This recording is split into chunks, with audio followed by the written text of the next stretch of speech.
Queridos hermanos de Semillas de Fe, Dios les bendiga grandemente en este día. Hoy tengo conmigo al hermano Samuel Soldevilla, que nos viene a hablar con respecto a unos temitas sobre la iglesia. Hola Samuel, ¿cómo estás? ¿Qué tal, estimado Manuel? Un placer pues compartir contigo. Gracias por la invitación. Samuel estudió Filosofía y Sagrada Teología en la Facultad de Teología Pontificia y Civil de Lima.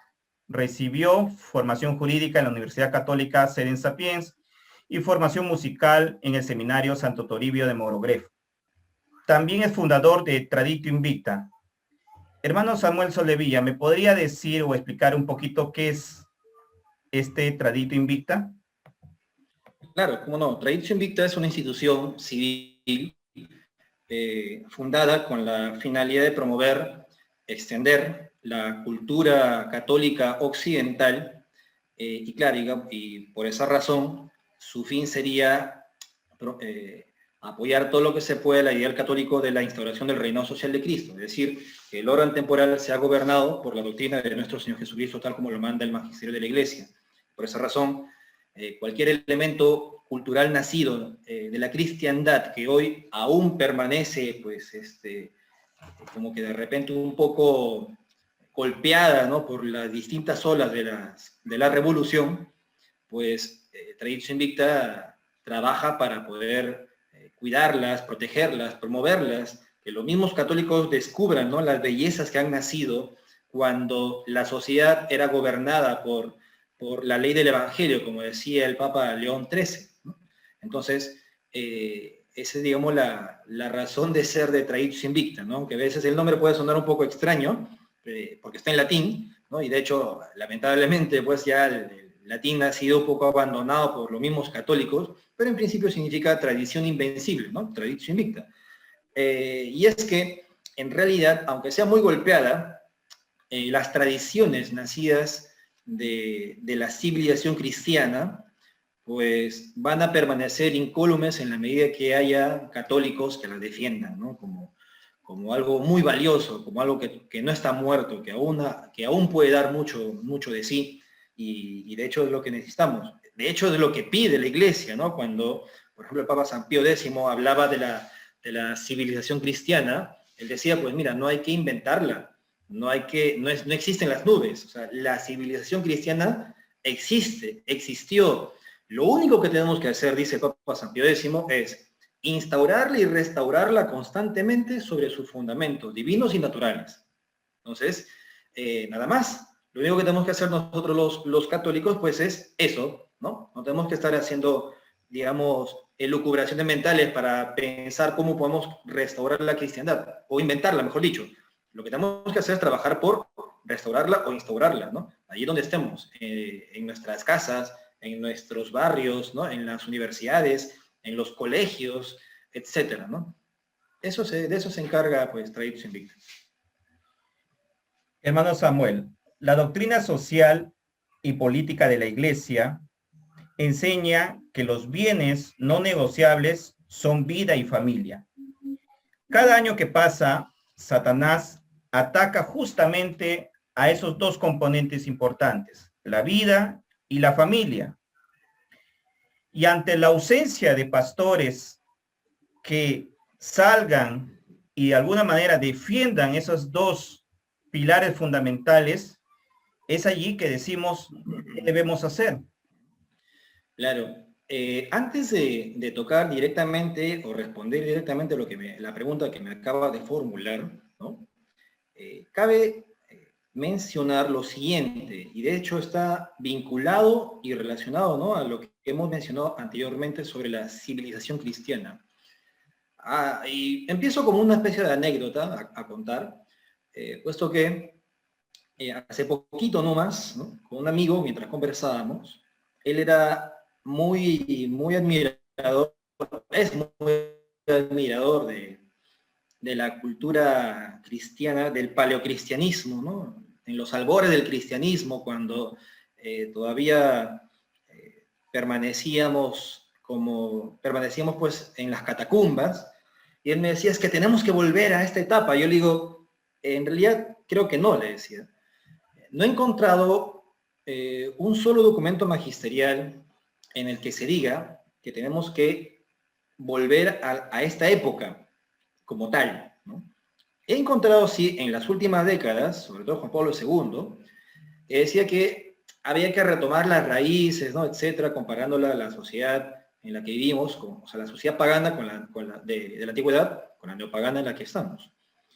Pero más allá de eso, nada, le digo. Lo que sí hay abundante doctrina respecto a la restauración de la civilización cristiana. Y yo le digo, ¿y sabes por qué? Le dije, ¿no?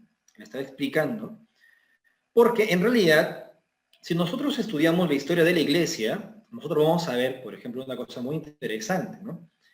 Que en los primeros siglos de la Iglesia, la catequesis, ¿no?, que pasó a formarse como una institución a partir del siglo XIII, perdón, siglo III, la catequesis era fundamental para poder formar nuevos cristianos, ¿no?, y mantenerlos, ¿no?, como cristianos. Pero luego pasó, digamos, a un segundo plano por lo siguiente: cuando la sociedad se convierte en toda ella, toda entera, al cristianismo, ¿no?, un punto, pues, fundamental, ¿no? O sea, cuando nace la cristiandad es cuando se bautiza el rey Clovis, ¿no?, o Clodoveo, rey de los francos, por el obispo San Remi, ¿no?, o San Remigio, como se le quiera llamar.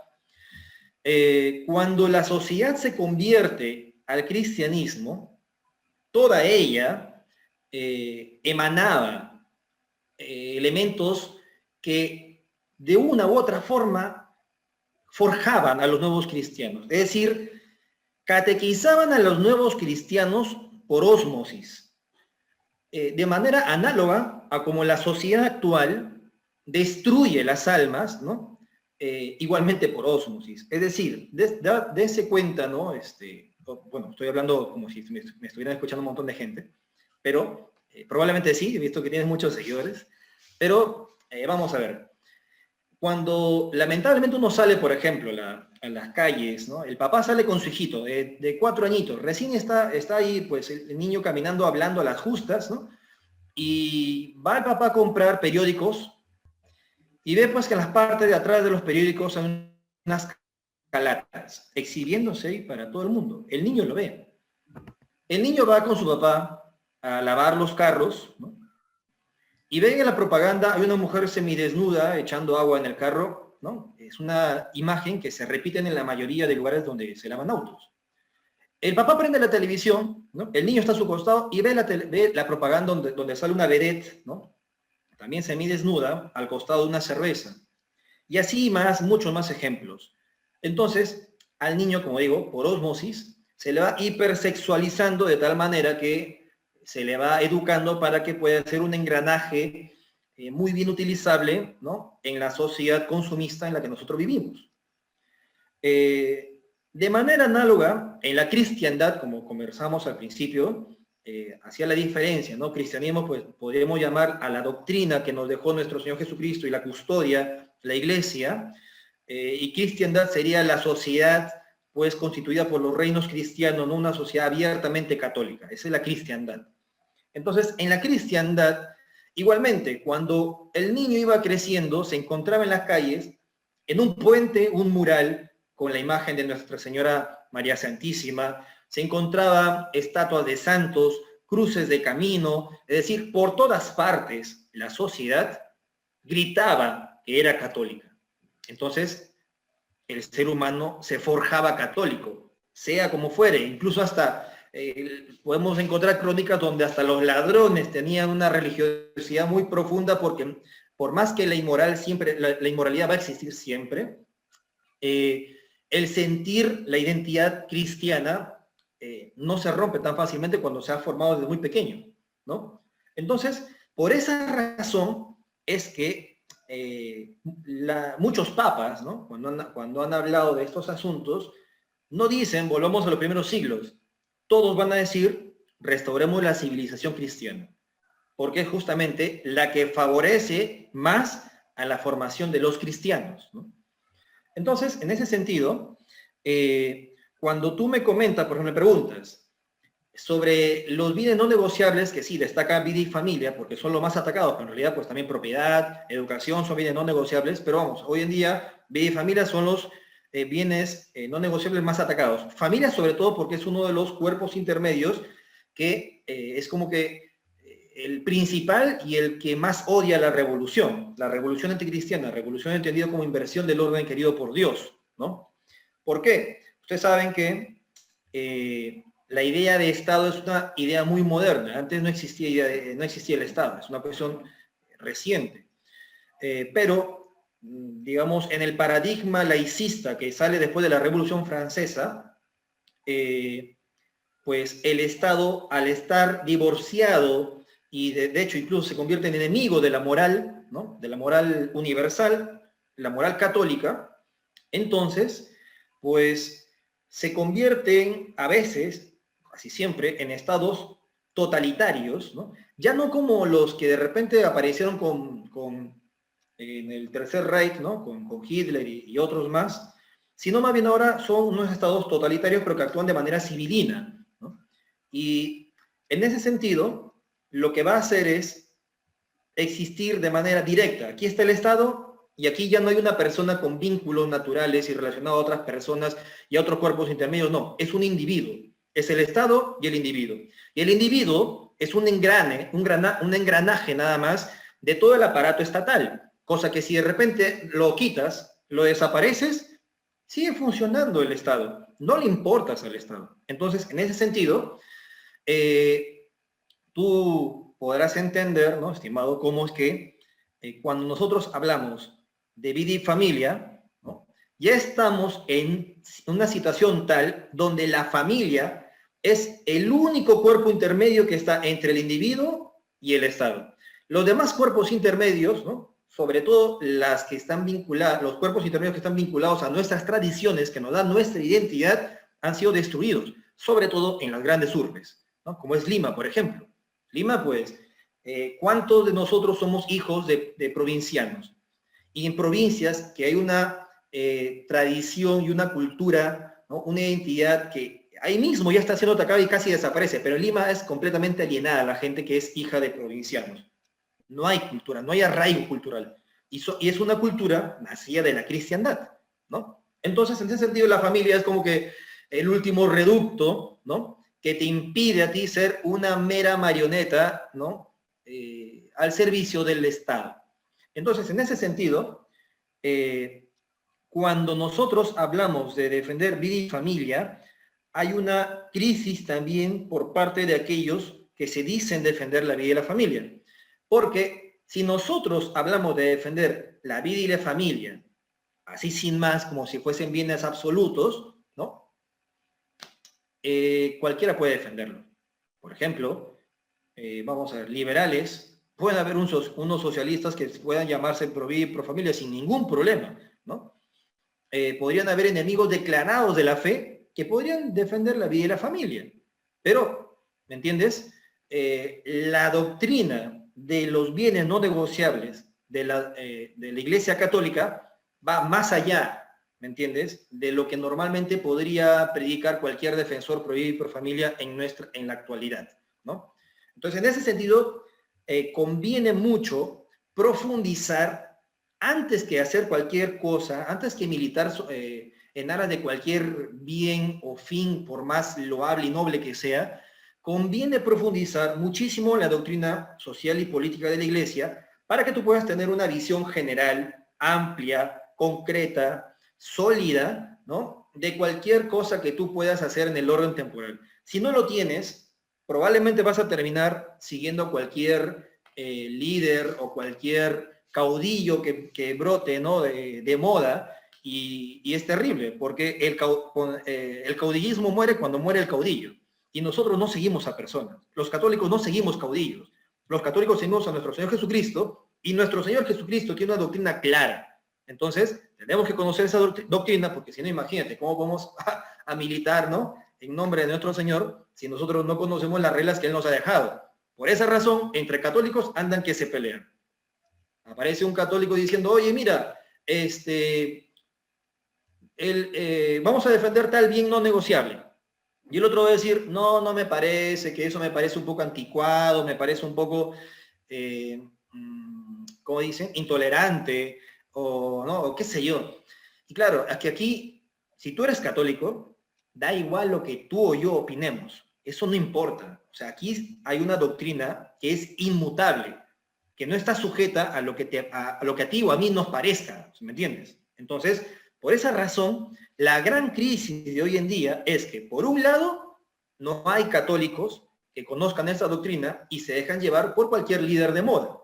Por otro lado, el otro gran problema es que los que sí deciden militar por cuestiones que son buenas, terminan a su vez abrazando elementos que son revolucionarios y contrarios a la doctrina católica, sin darse cuenta. Por ejemplo, todo el mundo conoce quién es Agustín Laje. Agustín Laje, pues, es un hombre que ha escrito bastante y ha hecho cosas muy interesantes y buenas, no podemos negarlo. Sin embargo, ostenta cuestiones doctrinales que son contrarias a la fe.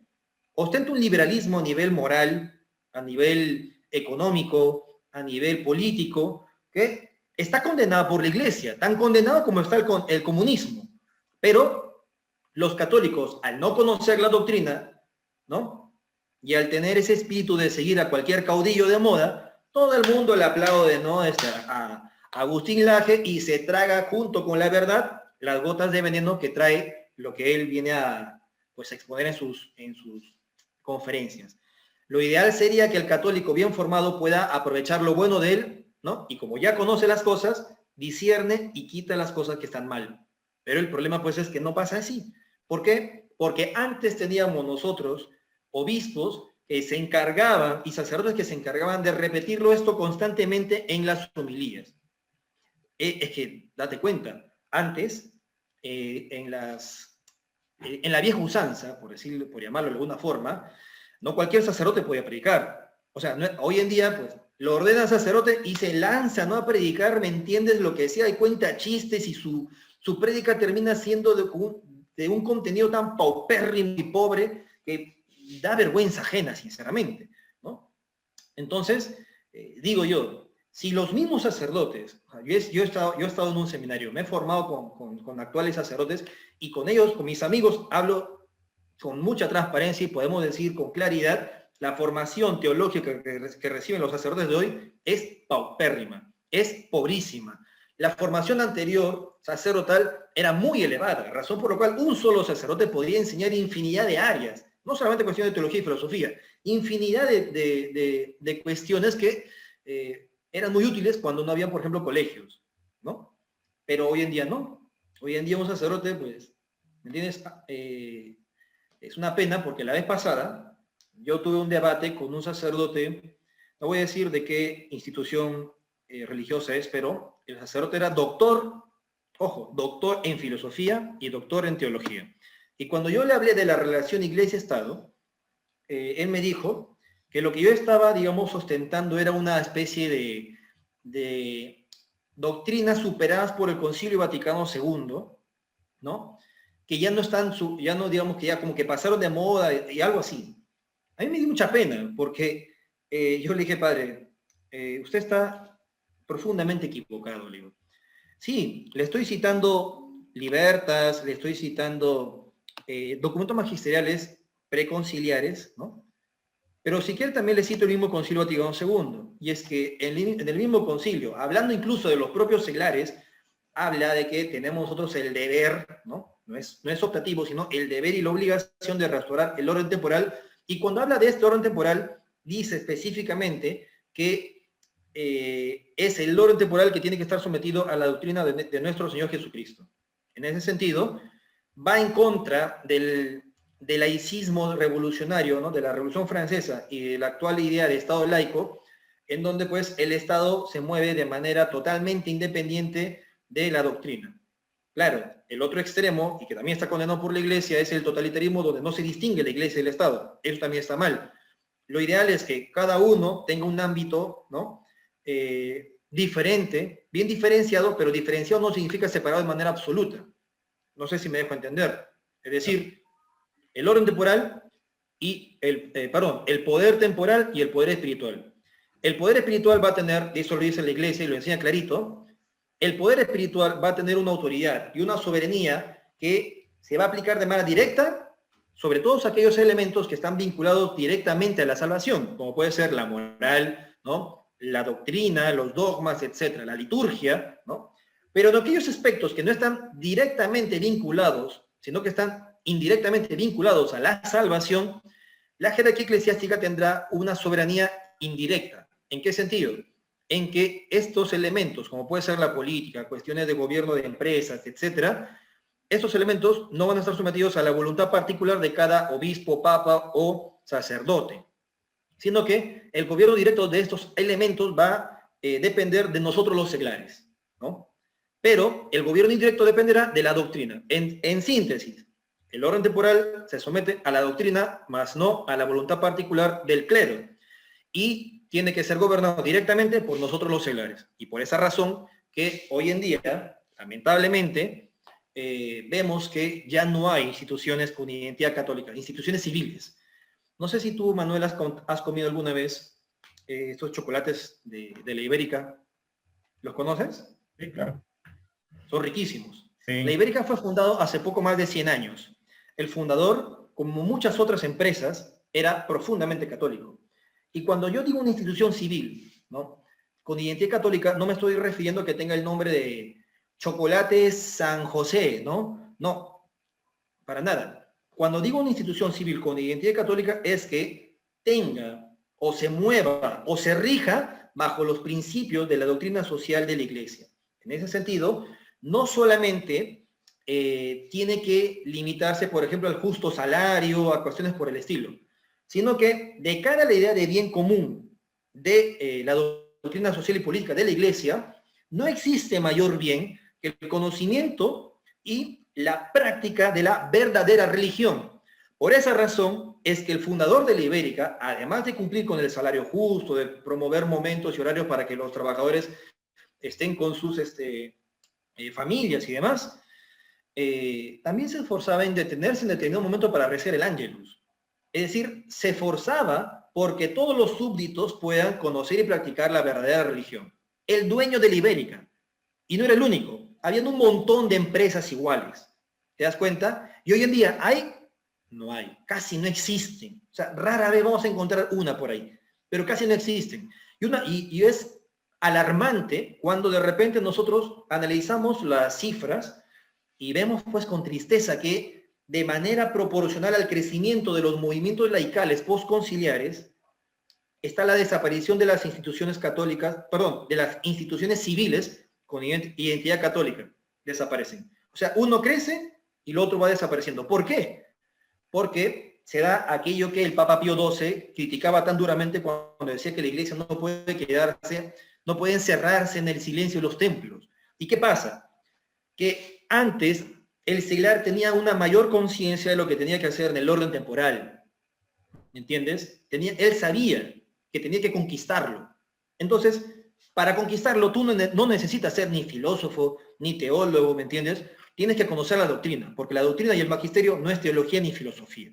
Cualquier persona lo puede entender. Por esa razón que los documentos magisteriales antiguos son sumamente claros y pequeñitos. Los catecismos eran chiquitos, para que tú no pierdas mucho tiempo en este asunto y puedas conocer lo más concreto, lo más preciso y lo puedas aplicar en la vida diaria. Entonces, por esta razón es que lamentablemente pues hemos visto que hoy en día el fiel católico piensa equivocadamente que no hay mejor cristiano que el que no esté todo el día encerrado en su parroquia, ¿me entiendes?, girando en torno a un carisma o a alguna espiritualidad. Y ojo, la espiritualidad o el carisma no están mal, son buenos, si es que están aprobados por la Iglesia y son queridos por Dios. Pero el problema viene cuando el seglar, que tiene como deber conquistar el orden temporal, se lanza y se encierra y gira en torno a un carisma que es optativo.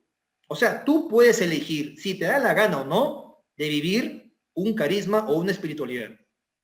No tienes obligación. Pero ¿te das cuenta cuál es el problema? Es decir, la consecuencia de la revolución, que es la inversión del orden querido por Dios, es lo siguiente. Coges lo que es prioritario y lo pones en un nivel secundario. Y lo que es de segundo nivel, lo pones en primer nivel. Por esa razón, al no haber seglares bien formados, con deseos de conquista en el orden temporal, Lo que tenemos es un montón de católicos sin conocimientos de la doctrina social y política de la Iglesia, ¿no? Pero sí muy imbuidos en sus propios carismas. Y entonces, cuando vienen momentos electorales, como los que estamos por pasar nosotros dentro de poco tiempo aquí en Perú, no tienen ni idea, no tienen ningún criterio de cómo elegir a un candidato. Y entonces empiezan las discusiones absurdas, ¿no? Cuestiones coyunturales y superficiales, como que de repente me cae bien, de repente hablo un poquito feo, de repente es un poco, no sabe hablar, y no analizan, no estudian la profundidad de su discurso. Si es que es, por ejemplo, una cuestión que no solamente va a atacar la vida y familia, sino también otros temas. Y aquí me permito yo hablar un poquito de política. Por ejemplo, entre los candidatos que tenemos nosotros en Perú, uno nada más, abiertamente, y creo que es la primera vez que escucho que un candidato lo hace, abiertamente dice que ha fundamentado su plan de gobierno en la doctrina social de la Iglesia. Y habla de muchas cosas muy importantes, ¿no? El principio de subsidiariedad, entre otras cosas. Que parece fenomenal, ¿no? Solamente por eso ya sería el mejor de todos los candidatos. Ahora bien, señalar que es el mejor, ¿podemos decir que no tiene ningún error? Por supuesto que no. Y ahí es donde, por ejemplo, con otros amigos que analizamos estos asuntos, decimos, ¿no? Este candidato, por ejemplo, tiene una idea de libertad que no es la católica, ¿no? Cuando uno lee, por ejemplo, el Catecismo de la Iglesia Católica, va a encontrarse que la libertad, pues no es no es elección entre bien y mal, sino que la libertad va a estar fundamentada sobre el bien y la verdad, ¿no? Que son objeto de la razón y la voluntad, y que en la medida pues que uno va obteniendo acercándose a estos bienes, serás más libre, ¿no? Entonces no se confunde con el libre albedrío, ¿no? Pero cuando alguien, por ejemplo, dice, esta persona tiene la libertad, como dice, por ejemplo, Agustín Laje, esta persona tiene la libertad de, en su casa, cometer las inmoralidades que quiera, pero en la calle y el Estado no me tiene que obligar a hacer esto. Equivocado. Así no funciona. Nadie tiene la libertad de cometer pecado. ¿Me entiendes? Por ejemplo, esos detallitos se escapan porque el católico está muy acostumbrado a quedarse en la superficialidad y no aborda los problemas de su causa última. ¿Entiendes? Samuel, me has hecho pensar en un problema que se está dando dentro de la iglesia. Y como tú dices, es que nos preocupamos por formar movimientos y por seguir personas. Y eso, a la larga, trae problemas porque si no identificamos que ese líder se cae, toda la comunidad se cae. Pero vayamos un poquito más abajo. Yo he sido testigo, por ejemplo, dentro de un coro musical. Hay un buen guitarrista, hay un bueno que dirige las canciones de la liturgia de la misa, pero siempre nos identificamos con una persona. Se va esa persona, se perdió el grupo. Se perdió el grupo. Sí, efectivamente. Sí. Entonces, uno de los principales problemas de la iglesia es que de repente no estamos formando a las personas, sino simplemente estamos siguiendo movimientos y eso a la larga nos puede traer problemas porque, ¿qué te digo? Desilusionar con el líder en algún momento y entonces eso me puede llevar a mí a renunciar dentro de la fe, ¿no? Es así y mejor dicho, estamos viviendo de sentimentalismos y no estamos llenando nuestra vida como doctrina social de la iglesia o aprender un poquito más de la iglesia para poder enseñar. Es por eso que vemos diferentes tipos de católicos. Soy católico, pero no creo en el Papa. Soy católico, pero no creo en los santos. Soy católico, pero no creo, inclusive esta barbaridad, ¿no? Pero creo en el matrimonio gay, no creo en el aborto. Entonces, sí, tenemos una idea de católico, pues, banal, ¿no? Y eso es un peligro. Efectivamente, o sea, date cuenta cómo es que el fiel católico, el seglar de a pie, ¿no? El que va a misa diaria, tú le haces preguntas muy sencillas de doctrina y no vas a ver. Es más, ni siquiera te apuesto que muchos, tú vas a una parroquia y le empiezas a preguntar a cualquiera que salga de la misa dominical, le preguntas, hermano, ¿tú eres capaz de decirme los 10 mandamientos en orden? Ni eso. ¿Me podría mencionar cuáles son las virtudes teologales y las virtudes cardinales? No van a saber. Cuestiones básicas, pero sí fundamentales para el católico, no lo van a saber. Es más, hay un video de YouTube, y es antiguo, pero es triste, como una entrevistadora hizo exactamente esa pregunta en la Vía de la Misericordia en Roma. Estaban de peregrinación y por ahí había un obispo. Se notaba que era obispo porque estaba con su sotana y con el traje de obispo. Y le preguntaron exactamente eso. El obispo no sabía los 10 mandamientos en orden. Imagínate, un obispo, ¿te das cuenta? Y los obispos de hoy son, lamentablemente, y hay que decirlo con todas sus letras, son muchas veces ignorantes, no de teología, ¿eh? Ojo, no estoy diciendo que son ignorantes de teología o filosofía, ni cuestiones, digamos, de historia o demás temas. No, eso ya, digamos, podemos ¿no? disculparlo. Pero son ignorantes de la doctrina que tienen ellos que enseñar. Son ignorantes de aquellos que deben custodiar. ¿Te das cuenta?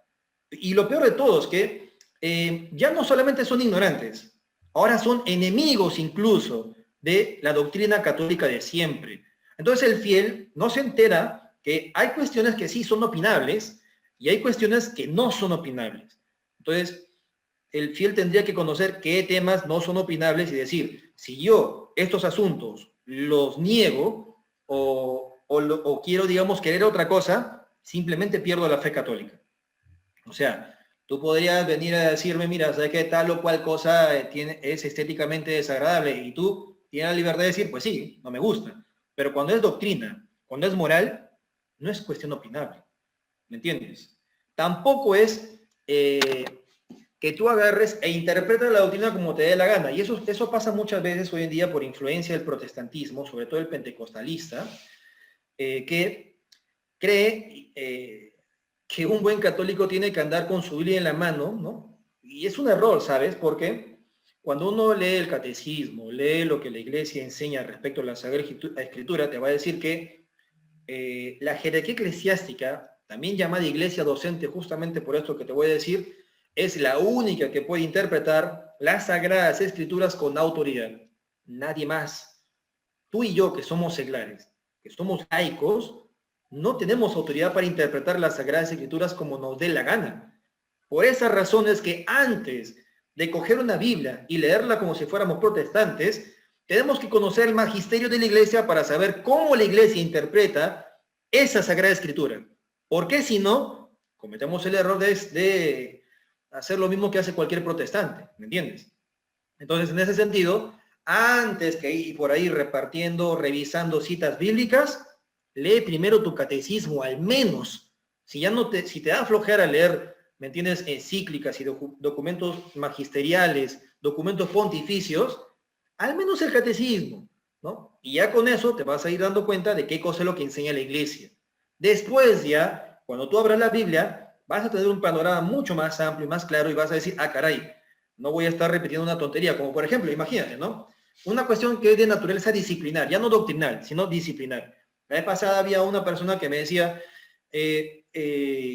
oye, mira que aquí un grupo tal se va a poner a danzar después misa.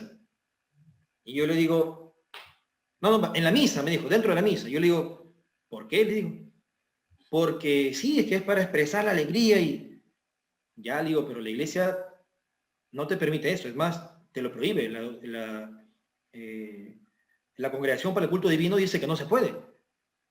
Dice, ¿qué? ¿Qué es eso? ¿No? ¿Qué es eso de Congregación para el Culto? ¿Qué? No entiendo nada. Yo aquí he leído en mi Biblia que dice que el rey se puso a bailar, ¿no? Desnudo frente al arca, y entonces te das cuenta, y otro salmo dice que alabad con panderos y con cítaras y bailes y todo. Ya le digo, sí, pero ¿a ti quién te dio la autoridad para interpretar eso? Nadie, ¿no? No tienes autoridad, digo. Lo tiene la iglesia. Y ahora, esta es una cuestión de naturaleza disciplinar. Entonces, cuando se trata de cuestiones disciplinares, sobre todo en temas litúrgicos, la iglesia tiene libros litúrgicos que te explican las cosas, lo que tienes que hacer. Y tú como tú amas a la iglesia y quieres ser obediente, nada más te toca hacer lo que está en las letras rojitas. Nada más. No hay más que hacer. Porque no se trata de ti. Se trata del culto que le rendimos a Dios. No ha sido fundada la misa para que tú te diviertas. Exacto. Entonces, por eso se llama la Santa Misa. Efectivamente. Ahora, entonces yo le digo, lo que pasa es que aquí hay un tema, también le expliqué, tuve que explicarle porque no entendía, ¿no? Yo le digo, cuando tú lees a los padres de la iglesia, hablando de los judíos, van a decir que siempre que esto tenía una fe como que de un infante, ¿no? Una fe infantil. Y que nosotros tenemos, los católicos, ¿no? Nosotros somos, dice, mientras que los judíos eran las sombras, nosotros somos la luz. Los judíos eran la promesa, nosotros somos el cumplimiento de la promesa. Ellos eran algo así, ¿me entiendes? Siempre van a referirse de esa manera. Por tanto, para nosotros ya no tiene sentido estar utilizando instrumentos musicales. Así decían los padres de la iglesia, nuestras cuerdas vocales, ¿no? Y cosas por el estilo. Ya no tenemos que estar en bailes ni danzas. Nosotros adoramos de esta manera, ¿no? Por eso que la liturgia, durante casi 2000 años, se diferenció años luz, ¿no? Del culto judío, que mantuvo muchas cosas, ¿no? Como el canto llano, por supuesto, pero hay una diferencia cualitativa, no de grado, sino cualitativa, esencial. ¿Por qué? Porque ellos hacían signos que representaban lo que iba a pasar después, ¿no? Cuando venga el Mesías. Ellos no creen que ya vino el Mesías, nosotros sí, que es nuestro Señor Jesucristo. Por tanto, el centro de nuestra liturgia es Cristo mismo. Por eso que va a decir el Papa Pío XII que la liturgia es la actualización del misterio de Cristo. Si es la actualización del misterio de Cristo, significa que la vida, muerte, bueno, la vida, pasión y muerte y resurrección de nuestro Señor Jesucristo no se repite, sino que es el mismo que aconteció hace 2000 años en el Calvario, se está actualizando en el altar, como que trasciende tiempo y espacio. Por tanto, siendo ese el centro, todos los gestos que giren en torno a esto, pues van a estar teniendo este centro, ¿no? Cosa que no había, cosa que no tenían los judíos.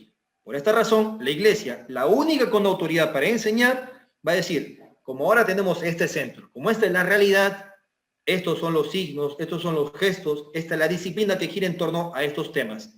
Entonces le expliqué, ¿te diste cuenta entonces que tú estás haciendo lo que te da la gana en lugar de hacer lo que la iglesia enseña? Pues sí, bueno, y espero que también los que me estén viendo por aquí, ¿no?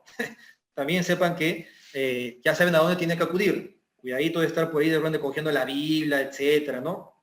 No, o sea, vamos a la doctrina. Si es cuestiones disciplinarios, vamos a donde la iglesia especifica qué cosa es lo que tiene que hacer. Si son cuestiones morales, doctrinales, agarre al menos tu catecismo. Y así, de esa manera, pues cualquier católico, ¿me entiendes? Puede ir aprendiendo muchas cosas. No sé si tú has visto, Manuel, a mí me gusta ver memes porque me divierte mucho, pero vi la vez pasada un meme donde había un perrito que estaba con su cadena y en el otro extremo de la cadena el mismo perro lo estaba sosteniendo con su boca. Y alguien ponía, ¿no? Yo formándome a mí mismo porque mi párroco no quiere enseñarnos doctrina, ponía. Me causó entre gracia y tristeza, ¿sabes? Porque es lo que pasa hoy en día. Lamentablemente, como están tan mal formados los sacerdotes, no enseñan las cuestiones más básicas. Mira, por ejemplo, estimado, antes que me hagas cualquier tipo de pregunta, quiero citarte, por ejemplo, una cosa que decía, una cosa muy bonita que a mí me alegra mucho y en parte también pone triste porque digo, qué nivel de obispos, qué nivel de sacerdotes teníamos antes, que hoy en día ya no hay, ¿no? Te voy a citar algo, a ver, déjame ver si lo encuentro. Aquí está, ¿no? Es una pastoral de 1893, ¿no? Con motivo de las elecciones españolas de ese año, cuando el arzobispo de Burgos, Manuel Gómez Salazar, afirmó que en las naciones, cualquiera que sea su forma de gobierno, todavía ahí se podía hablar de varias formas de gobierno, hoy en día solamente hablan de democracia, ¿no? En ese entonces decía que cualquiera que sea la forma de gobierno, decía él, ¿no? Decía, cito, emponzoñadas del virus mortífero del liberalismo, se secularizan, separan y sustraen del vital influjo del reinado social de Jesucristo. Se produce un orden precario y una paz falsa o aparente, impuestas por las armas que arruinan a los estados material y moralmente, y van siempre acompañados de siniestros temores de revoluciones imprevistas.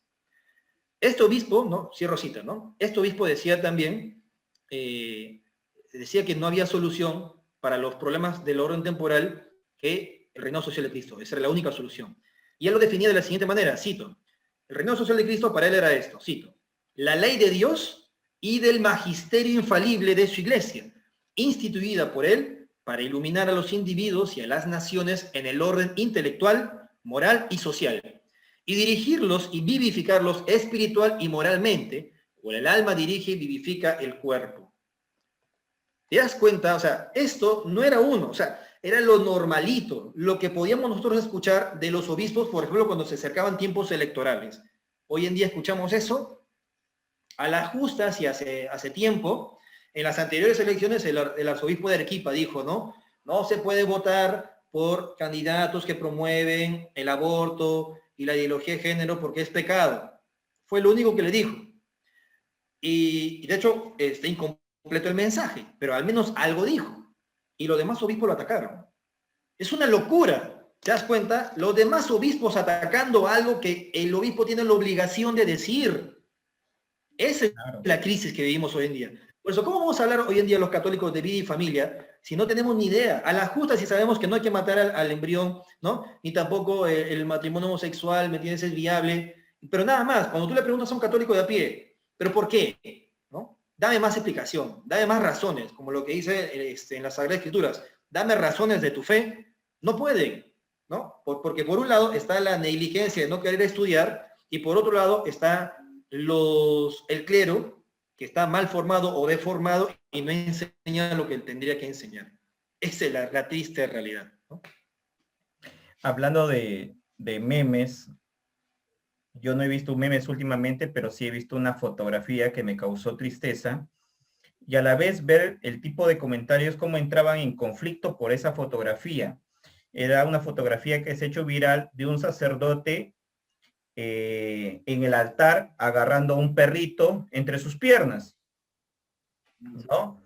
En plena Santa Misa. Entonces, por ahí venían pues los animalistas y decían, pues no, qué bueno el sacerdote que trae entre sus piernas al pobre cachorrito abandonado.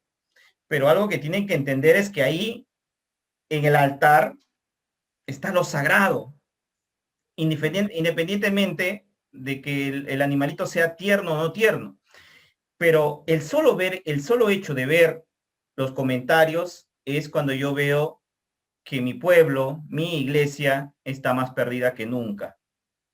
Sí, y a raíz de eso, querido hermano Samuel, te quiero preguntar algo. El Código Canónico 222 manifiesta que nosotros podemos decirle a los pastores sagrados una opinión sobre aquello que pertenece al bien de la iglesia para salvar la integridad de la fe. Eso es lo que dice. Yo te pregunto, ¿un laico puede llamar o corregir a un sacerdote o a un obispo? La pregunta es muy importante y es muy actual.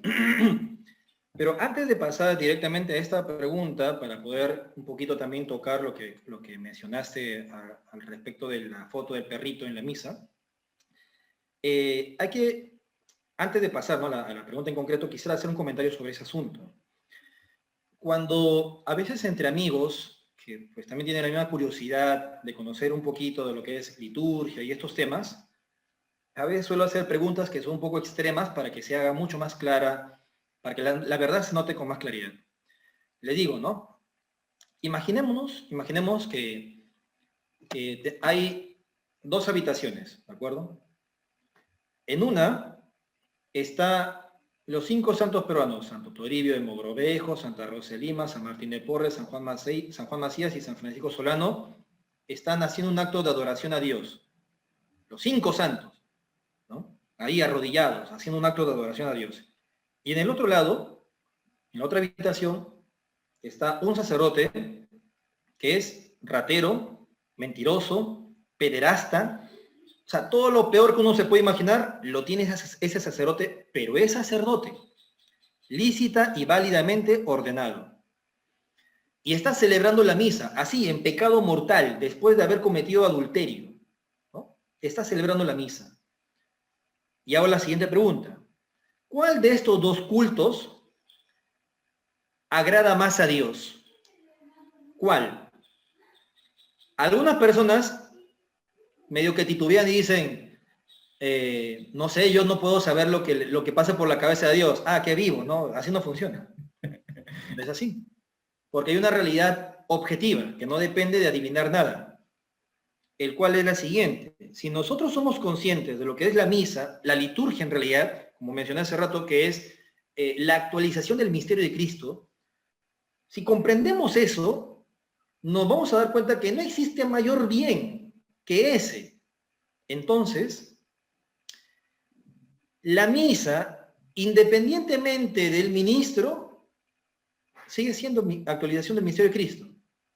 Por tanto, es Cristo mismo el que preside, es Cristo mismo el que se ofrece, ¿no? Es Cristo mismo el mensaje, es Cristo mismo el que se dona al Padre. Así que, si nosotros comparamos ambos actos, ¿no? Y vemos qué cosa es lo que se está ofreciendo a Dios, en ese sentido, los santos están ofreciendo su acto de oración. Es buenísimo. Pero si lo que se ofrece es Cristo mismo, ya sabemos que es infinitamente superior al otro. No hay nada que se le pueda entregar a Dios más grande que Cristo mismo, porque Cristo mismo es el que se ofrece al Padre. Entonces, en ese sentido, la gente puede un poquito entender cómo es que la misa es un bien tan, pero tan, tan grande, es imposible poder abarcar en nuestra cabeza la magnitud de la grandiosidad de este don que Dios nos ha regalado, al cual podemos acceder cuando vamos ¿no? al templo para escuchar la Santa Misa. Ya uno puede entender entonces cómo es que resulta irreverente, ¿no? Inadecuado que un perro tome protagonismo cuando el protagonista tiene que ser estrictamente y únicamente Cristo. Pero claro, ¿cuál es el problema de esas personas que decían, no, que sí, que pobre es el perrito, que bla, bla, bla? Aquellas personas que no tienen ni idea de lo que es liturgia. Aquellas personas que no tienen ni idea de lo que está aconteciendo en el altar. Y piensan que es un culto más. Pero no, ¿me entiendes? Por más que sean todos santos, por más que sea la cosa más maravillosa del mundo, nada se podrá comparar, ni de lejos, al sacrificio eucarístico. Nada. Es el mayor bien. Por tanto, siendo el mayor bien, exige el mayor decoro, el mayor esfuerzo para cuidar las formas, el mayor todo, porque es lo más enorme, lo más sagrado, lo más grandioso que tenemos y lo que podemos nosotros, a lo que podemos acceder si estamos en gracia. ¿Me entiendes? Ese es el asunto. Nuestro enemigo, nuestro principal enemigo es la ignorancia. Por eso los fieles comentan y opinan, ¿me entiendes? Como grandes expertos cuando no tienen ni idea de lo que están hablando. ¿No? Lo que Pero pasa ahora es paso... que de repente al relativismo mismo creemos que entrar a un templo, a la iglesia, a la Santa Misa, es como entrar al shopping, donde si me dejan o no entrar con el perro, de repente, ¿no? Entonces, Claro, ¿no? Y la vestimenta, que también nos hemos olvidado. exacto, O sea, exacto. ya vas a misa vestido como si fuese el mercado, con tus chancletas de baño, ¿no? Con un short, con un polo, porque Como ir a la no playa. tienen ni idea de lo que pasa. Sí, como si fuese a la playa. Y luego dicen, no, es que Dios es mi amigo, ¿no? Dios es mi papá y qué tonterías, ¿me entiendes? Puro igualitarismo revolucionario. Eso no es católico, para nada. Por eso que antes lo normal era que tú reserves la ropa más bonita, la más cara, la más elegante, así seas pobre, la ropa que no tenga hueco, esa la reservabas para ir a misa. Porque, como te digo, cuida la forma, porque ya siendo consciente de lo grandioso que está aconteciendo delante tuyo, no vas pues, ¿me entiendes?, a entrevistarte con un presidente, por ejemplo, con ropa de baño. No, vas de eterno, vas vestido de la mejor manera. Ya, pues delante tuyo tienes uno que es infinitamente superior a un presidente, a cualquier rey del mundo. ¿Cómo va a ser vestido de cualquier forma? De diario, no puede ser, ¿me entiendes? Ese es el gran problema es la ignorancia, hermano. Eso es el problema, ¿no? Ignorancia a veces propiciada por los mismos sacerdotes. Y ahora, respecto a eso, ¿no? Cuando el sacerdote o un miembro del clero termina, pues, ya no solamente ignorando lo que tiene que enseñar, sino atacando, ¿no? Entonces, ahí viene la pregunta, ¿qué hacemos nosotros los laicos? Hay que señalar aquí algunas cuestiones. Cuando son cuestiones, cuando son áreas que están vinculadas o están sujetas de manera directa a la soberanía, ¿no?, de la jerarquía eclesiástica, pues allí en ese caso hay que distinguirlo de aquellos elementos que no están sujetas a esta autoridad, al menos de manera directa, ¿no? ¿Por qué? Porque si es algo en lo cual yo mando, ¿me entiendes? Y nadie más puede venir aquí a decir lo que tengo que hacer, ¿no? Por más papa, obispo, cardenal, lo que sea, ya está. No me hago problemas y hago lo que tengo que hacer y punto. Pero si son elementos que, digamos, están sujetas a esta autoridad, como por ejemplo podrían ser cuestiones de liturgia, cuestiones de culto, cuestiones de doctrina, de moral, etcétera, allí hay que tener conciencia que los seglares no tenemos autoridad alguna, ninguna. Pero lo que sí podemos hacer es señalar el error, ¿no? Denunciar el error, pero la pregunta es ¿cómo? Y aquí hay una cuestión, ¿no?, que a veces también cometen errores los católicos que, digamos, están más o menos formados, pero también caen en la otra,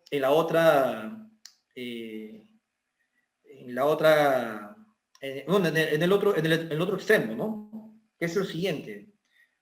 La Iglesia siempre ha enseñado dos cuestiones, para este asunto, ¿no?, dos elementos que son importantísimos. Por un lado va el modus loquendi, y por otro lado está el tempus loquendi. El tempus loquendi es el tiempo de hablar. Es decir, cuando se nos presenta el mal delante, lo denunciamos, lo rechazamos, lo resistimos.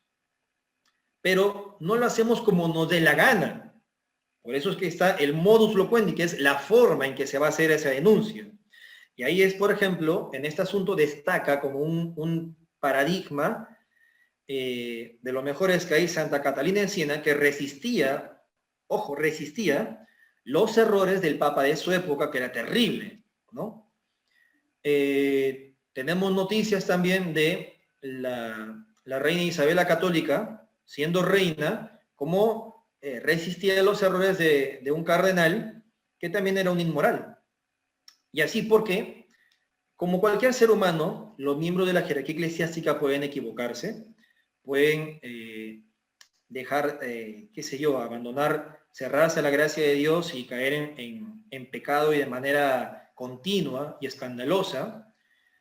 Y en ese sentido es que el canon que tú has mencionado justamente dice claramente que podemos nosotros expresarle, manifestar nuestras inquietudes, nuestros deseos, etcétera, siempre y cuando sea de manera reverente.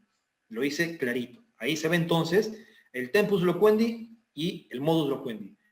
Es una mentira, es un error propio de nuestra época, aquella falsa piedad, ¿no?, aquella falsa obediencia que tacha esta actitud como que de división, ¿no? Y es que digo, ¿cómo va a ser división si es que lo ha hecho Santa Catalina de Siena, que no es cualquiera? O sea, es doctora de la Iglesia. O sea, sí, es santa, pero también es doctora de la Iglesia. Es una autoridad. Ella lo ha hecho. Uno lee sus escritos y se va a dar cuenta que denuncia los errores del Papa. Es más, denuncia su excesiva misericordia, señala cómo muchas almas se van a ir al infierno por culpa del Papa, pero no lo dice de manera irreverente. Y es más, incluso hasta le llama el dolce Cristo interna, el dulce Cristo en la tierra. Es un ejemplo. Igualmente, por ejemplo, Don Bosco, ¿no?, que cuando el Papa Pío IX al principio parecía tener ciertas deferencias con los liberales, San Juan Bosco les prohibió a sus muchachos que se repitiera aquel grito que se hizo así como que de moda, decir ¡viva Pío IX!, ¿no? Y le dijo a sus muchachos, ¿no?, con pena de castigo, que no griten viva Pío IX. Les dijo, griten vive el Papa, ¿no? Porque puede que la persona se equivoque, pero el ministerio petrino, ¿me entiendes?, es algo a lo cual nosotros no podemos renunciar si no dejamos de ser católicos. El amor a la cátedra de San Pedro es fundamental en la vida del católico. No dejas jamás de rezar, de mortificarte por el Papa, de pedir por su salud, de pedir para que lo proteja de sus enemigos, no dejas de rezar por él, no dejas de amarlo. Pero el ministerio petrino, la persona se puede equivocar, la persona puede caer en error. Vamos, hemos tenido papas que organizaban orgías homosexuales en los palacios pontificios. Y esto no es para escandalizarse, todo lo contrario. Uno dice, ¿cómo es que Dios es tan fiel al decirnos que las puertas del infierno no prevalecerán sobre su iglesia? Porque habiendo tenido tantos papas tan malísimos como los que hemos tenido en algunas épocas, la iglesia sigue en pie. ¿Me entiendes? Porque es promesa divina que no se va a acabar hasta que Él venga. ¿Me entiendes? Entonces, en ese sentido, claro que podemos nosotros denunciar el error. Para cerrar lo de Don Bosco, claro.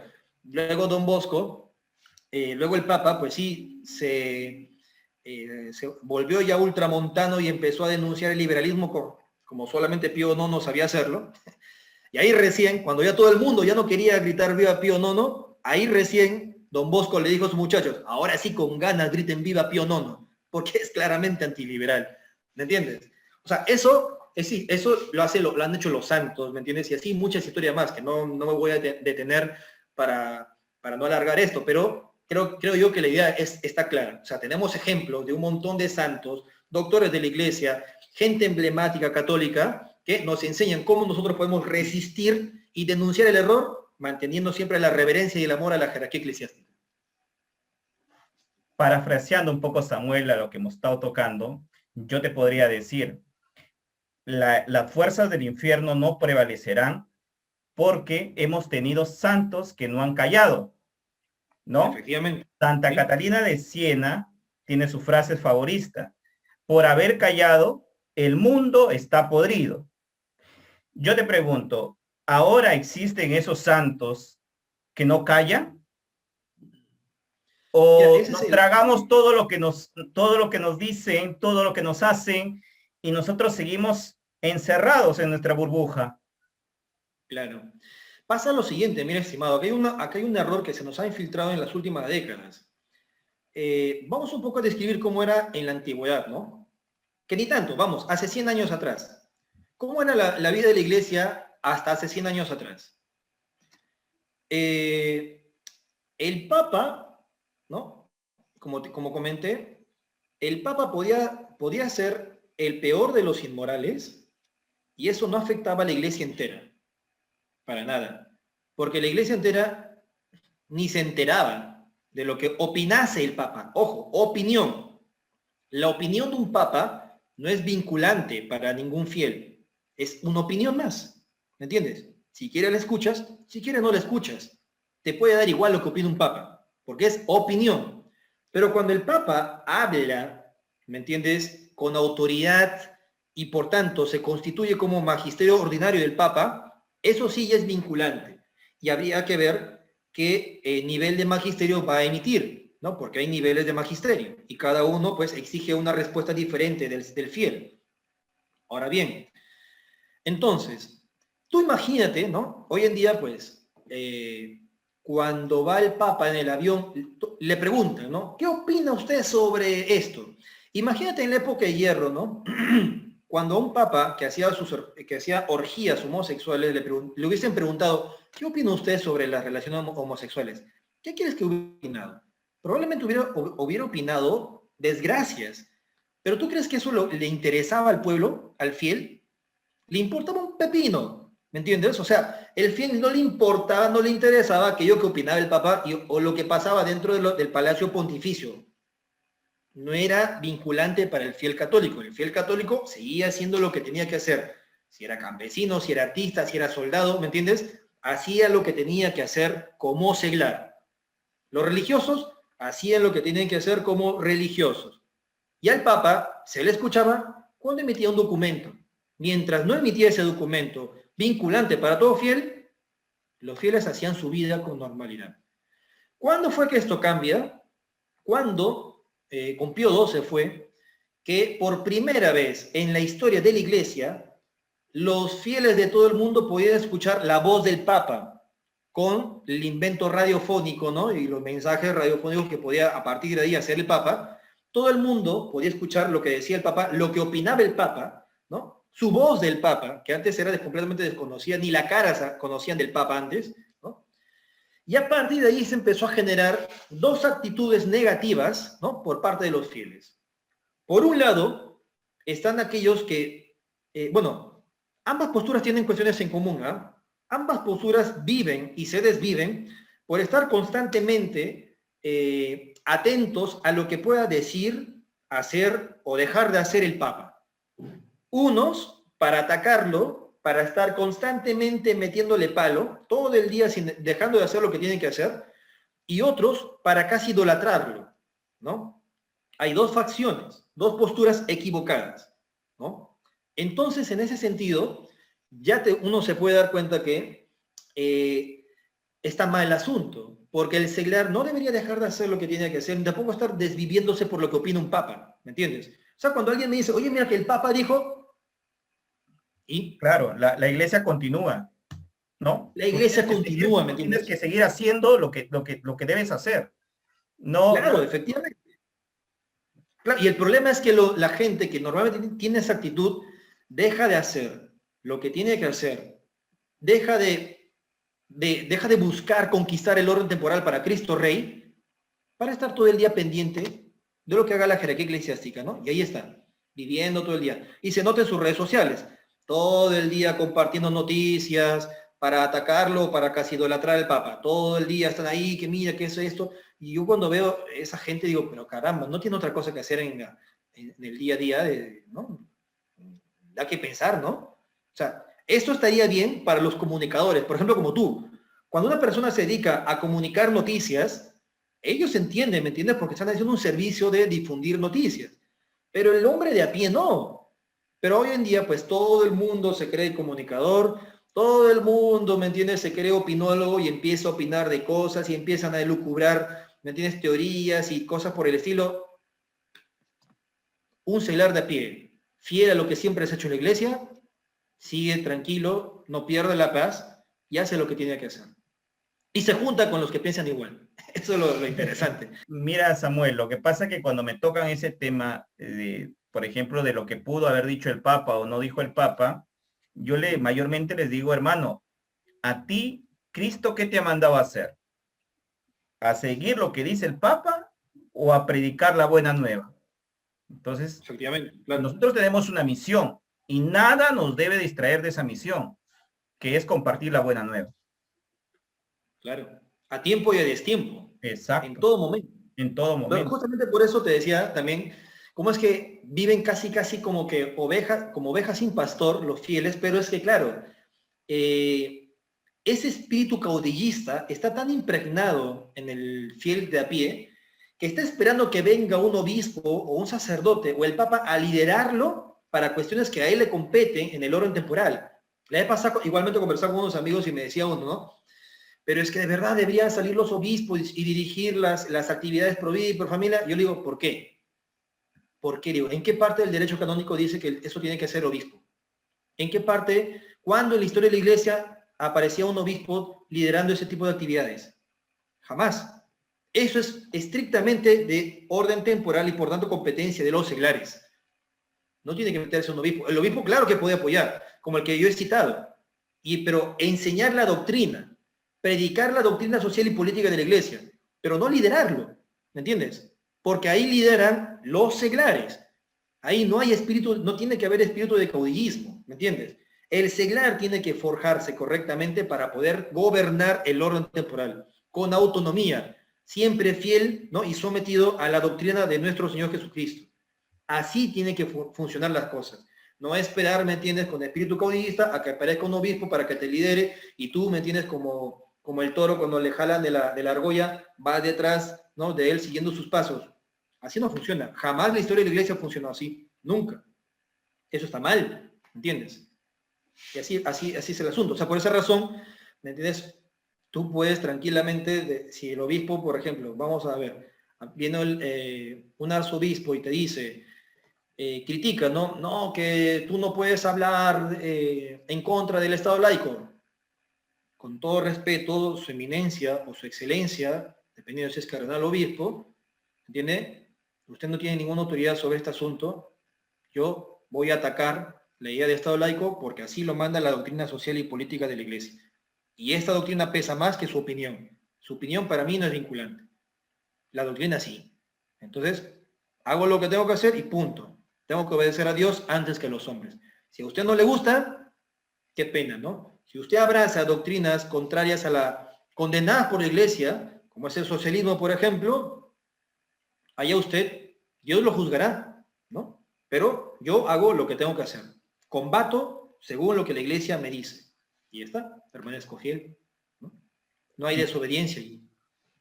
Listo, Samuel. Te agradezco por habernos compartido un poquito sobre la doctrina de la Iglesia y espero que no sea la última vez, sino siempre estás invitado acá a tu canal Semillas de Fe. Y bueno, algunas palabras o reflexiones finales que nos podrías dar. Pues como reflexión final es eso, ¿no? Amar profundamente a Dios, a su única iglesia, pedirle constantemente que, como San Pedro, ¿no? Creo, Señor, pero aumenta mi fe, ¿no? Aumenta mi amor a tu doctrina, aumenta mi fidelidad, aumenta mi comprensión, ¿no? Que es lo que normalmente falla, ¿no? No comprendemos bien lo que la iglesia nos enseña y nos dejamos llevar por cualquier doctrina de moda. Y sobre todo pedirle a Dios espíritu de conquista, que es lo que más hemos perdido, ¿no? Estamos un poco aburguesados los fieles, ¿no? Pidámosle a Dios ese espíritu de conquista. Todos los días salir, cada vez que yo salgo a la calle, al mercado, decir, deseo profundamente que ese mercado sea católico, que esa universidad sea católica, que toda mi cuadra sean católicos. Desear ardientemente conquistar almas para Cristo Rey. Eso sí. El celo apostólico. Claro. Muchas gracias, Samuel. Agradecemos tus enseñanzas y bueno, que no sea la primera vez, como te dije. Bueno, hermanito, No, gracias. de fe. Ha sido un placer de verdad compartir contigo. Discúlpeme por favor por esto que me estoy echando aire, pero aquí estoy viviendo actualmente en Chiclayo y es un calor, pero terrible, terrible. para purgar mis pecados. Gracias, Samuel. Bueno, hermanito, Semilla de Fe, que tengan un buen día, que Dios me lo bendiga. Cuídense.